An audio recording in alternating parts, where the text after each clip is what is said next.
गॉशर्स की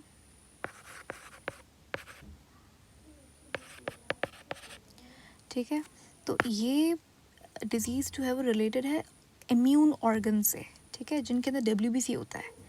किसके साथ? Immune organs. हमारे पास स्प्लीन हो गया, लिवर हो गया, ठीक है। जिनको नहीं पता स्प्लीन क्या होता है, स्प्लीन इज़ एन ऑर्गन जहाँ पे हमारे पास WBC की जो डेड बॉडीज़ होती हैं वो जाती हैं। डेड बॉडीज़ नहीं, बट जो उसका रिमेनिंग डेड मटेरियल होता है वो जाता है। Did I just say WBC? मेरा मतलब RBC था। RBC का जब उसका लाइफ साइकिल कितना होता है, 120 डेज़ होता है, राइट।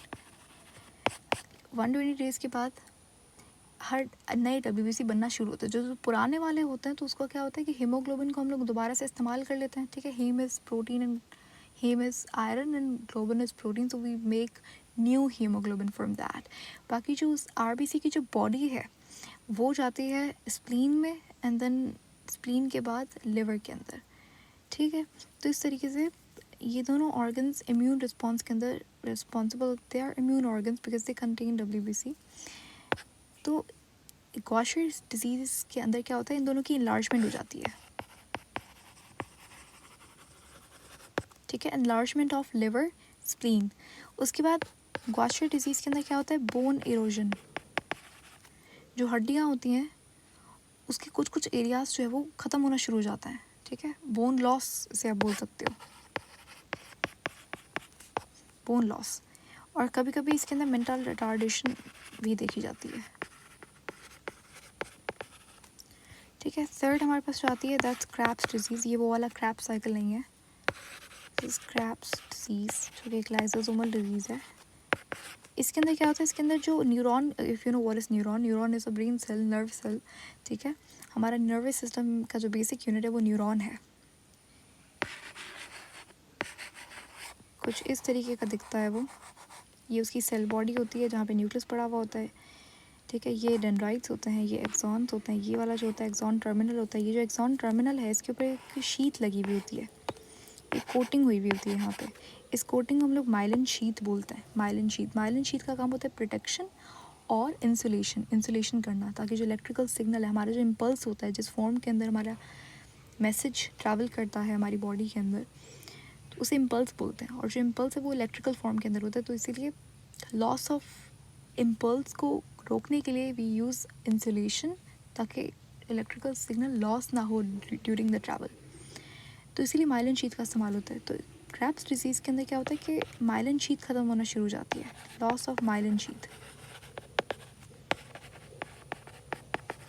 ठीक है। नंबर सेकंड, इसके अंदर भी मेंटल रिटार्डेशन देखी जा सकती है।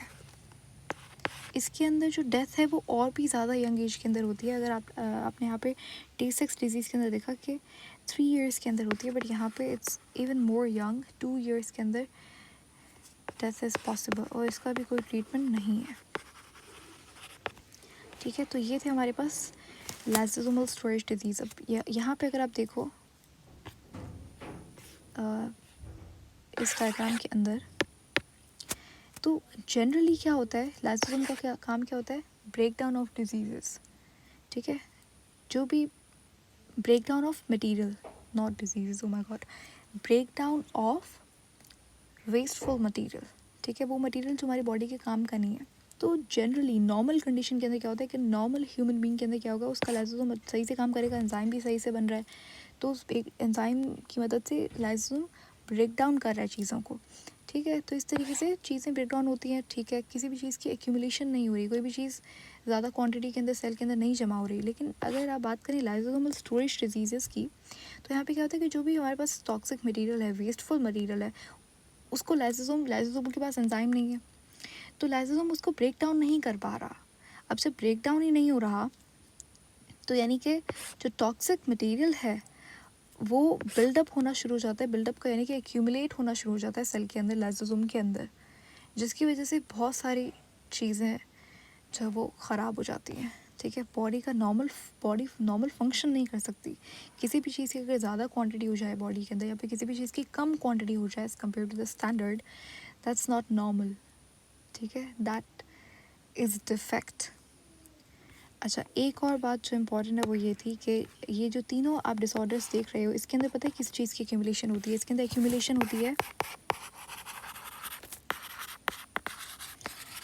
होती है स्फिंगोलिपिड की। ठीक है, स्फिंगोलिपिड की। स्फिंगोलिपिड क्या होता है? स्फिंगोलिपिड अगर आप बात करें ना ब्रेन सेल्स की, न्यूरॉन्स की, ब्रेन सेल की जो प्लाज्मा मेम्ब्रेन होती है उसके अंदर देखो, मेम्ब्रेन हमें पता है प्लाज्मा मेम्ब्रेन बनी हुई होती है फॉस्फोलिपिड की, है ना? लेकिन फॉस्फोलिपिड के अलावा कुछ और टाइप का भी लिपिड होता है इन स्पेसिफिक सेल्स। तो ब्रेन सेल्स, न्यूरॉन के अंदर, नर्व सेल के अंदर ऐसा ही होता है। फॉस्फोलिपिड तो होता है, लेकिन फॉस्फोलिपिड के अलावा एक और कंपोनेंट होता है जिसे हम लोग स्फिंगोलिपिड कहते हैं। ये बिल्कुल फॉस्फोलिपिड की तरह होता है, लेकिन कुछ डिफरेंसेस होता है। अगर आपको if you are curious to know तो सुन लीजिए कि फॉस्फोलिपिड के अंदर हमें पता है स्ट्रक्चर कैसा होता है।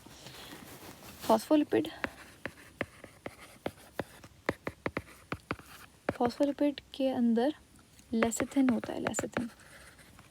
ठीक है, ग्लिसरॉल नाम की अल्कोहल इस्तेमाल होती है, 2 फैटी एसिड, ठीक है, और कोलिन ग्रुप। 2 फैटी एसिड और फॉस्फोरिक एसिड